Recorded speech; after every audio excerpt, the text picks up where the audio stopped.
So this is one of the busiest metropolitan areas in the US. Between 2000 and 2009, I watched that traffic grow exponentially. Growing at 1 million people every 10 years, how are we going to possibly build a transportation system for the future?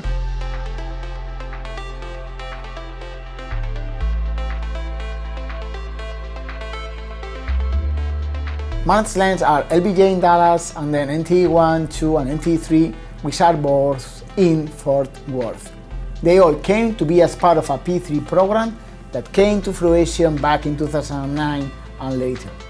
All in all, Ferrovial and its partners have invested nearly $7 billion in the region with the ultimate objective of congestion relief.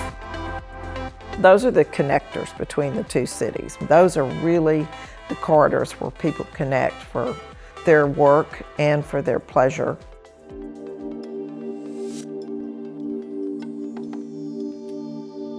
So if you look at the navigational data over the last 10 or 15 years, we've grown by 1.3 million people, and we've hardly increased any congestion. Why are you seeing such a different pattern? I think it goes back to this public-private partnership that we developed 20 years ago. We came together as a community, all the cities, TxDOT, the county, a lot of our private businesses, and said we're going to do these P3s, public-private partnerships, because it'll put us further ahead. It's the speed with which you can deliver. Most of these projects were done ahead of time. It's the fact that you can take less dollars from, say, the city and allow us to have more dollars at the city left to spend on other projects when we contract with a private partner. And it just gives people more leverage. P3s bring the ability to accelerate delivery of complex projects, and that's only possible through the vertical integration and the alignment of interest that P3s can bring to the table. So LBJ and NTE has been contributing a tremendous amount of the economy impact in the regions. For the trips on LBJ and NTE, we are seeing over 1 million trips has been using the corridors every single day. LBJ and North Taron Express are responsible for $17.2 billion in GDP and more than 89,000 full-time equivalent jobs years. A substantial impact to communities throughout the Metroplex. It's also important to mention the socioeconomic impact, which is around $5.4 billion. The additional capacity is funded with private dollars that frees up funds for either maintenance of existing highways or construction of highways using traditional methods. In terms of users of the corridor as a whole, an immediate benefit is congestion relief.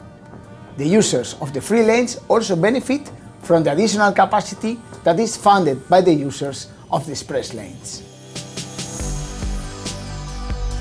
The managed lane projects are intended to relieve congestion in populated urban environments on existing corridors, providing capacity that is managed through dynamic pricing to ensure a certain level of service at all times.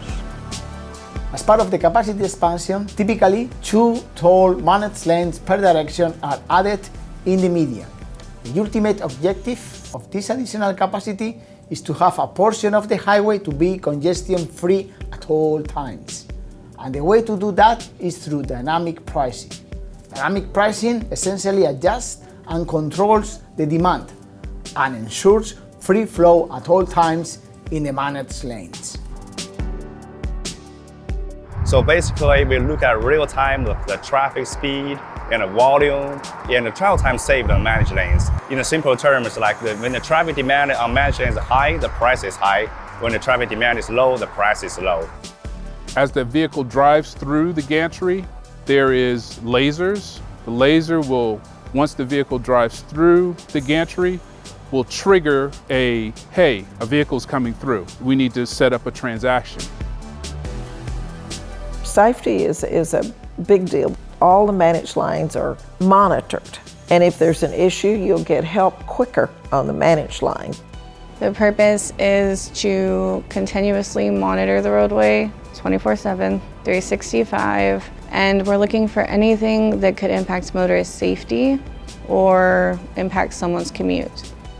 The TMC also has a very good direct connection with the local enforcement. If there's an accident happens or they find something like suspicious on the road, they are the first frontline soldiers that can find what's going on the road.